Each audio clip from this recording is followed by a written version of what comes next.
Good afternoon. A few moments ago, I signed a deal to secure the joint UK-US base on Diego Garcia. This is absolutely vital for our defence and intelligence, and therefore for the safety and security of the British people. The full assessment of why this is so important is highly classified, but I want to speak as frankly as I can. The strategic location of this base is of the utmost significance to Britain, from deploying aircraft to defeat terrorists in Iraq and Afghanistan, to anticipating threats in the Red Sea and the Indo-Pacific. The base is right at the foundation of our security and safety at home.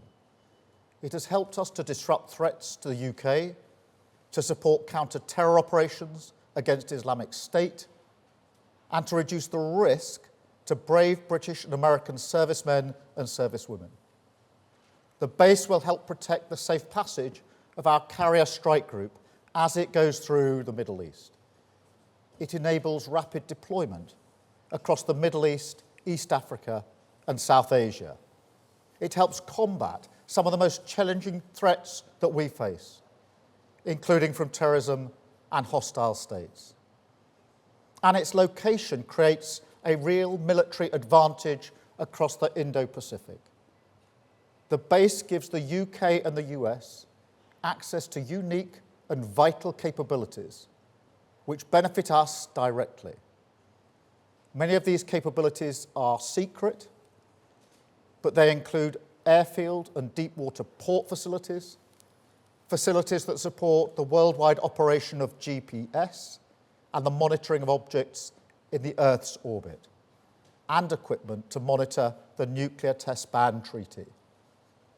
The base is one of the most significant contributions that we make to our security relationship with the United States, which is critical for keeping Britain safe.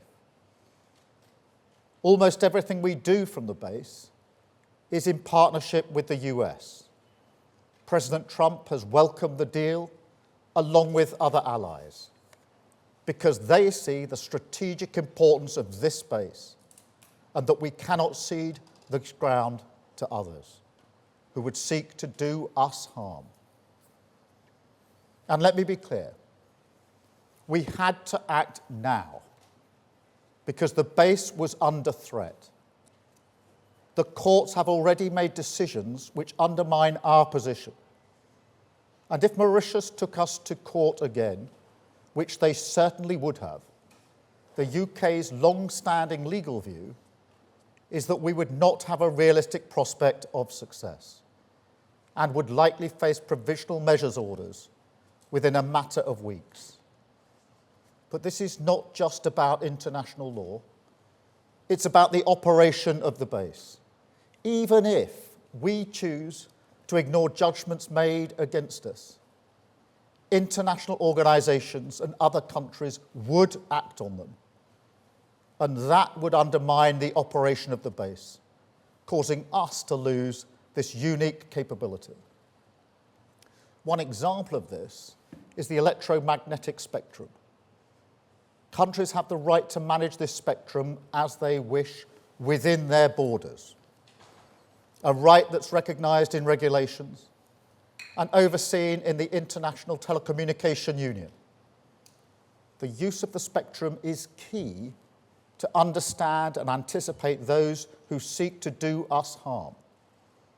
If our right to control it is put into doubt, we would lose the first line of defence against other countries who wish to interfere and disrupt this capability, rendering it practically useless. In addition, if we did not agree this deal, the legal situation would mean that we would not be able to prevent China or any other nation setting up their own bases on the outer islands or carrying out joint exercises near our base. We would have to explain to you, the British people, and to our allies that we'd lost control of this vital asset. No responsible government could let that happen. So there's no alternative but to act in Britain's national interest. By agreeing to this deal now on our terms, we're securing strong protections, including from malign influence, that will allow the base to operate well into the next century, helping to keep us safe for generations to come. Now, other approaches to secure the base have been tried over the years, and they have failed. Boris Johnson failed in his efforts to endlessly delay. Liz Truss then started the negotiations. We inherited a negotiation in which the principle of giving up UK sovereignty had already been conceded by the previous Tory government. Our deal has concluded those negotiations in the national interest. Now, there's obviously a cost to maintaining such a valuable asset. We pay for other military bases. Allies like the US and France do the same. This cost is part and parcel of using Britain's global reach to keep us safe at home. And it will be less than the cost of running one aircraft carrier for a year. Today's agreement is the only way to maintain the base in the long term. There is no alternative. We will never gamble with national security.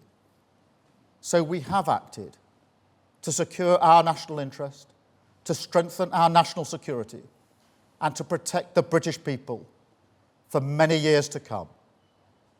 Thank you.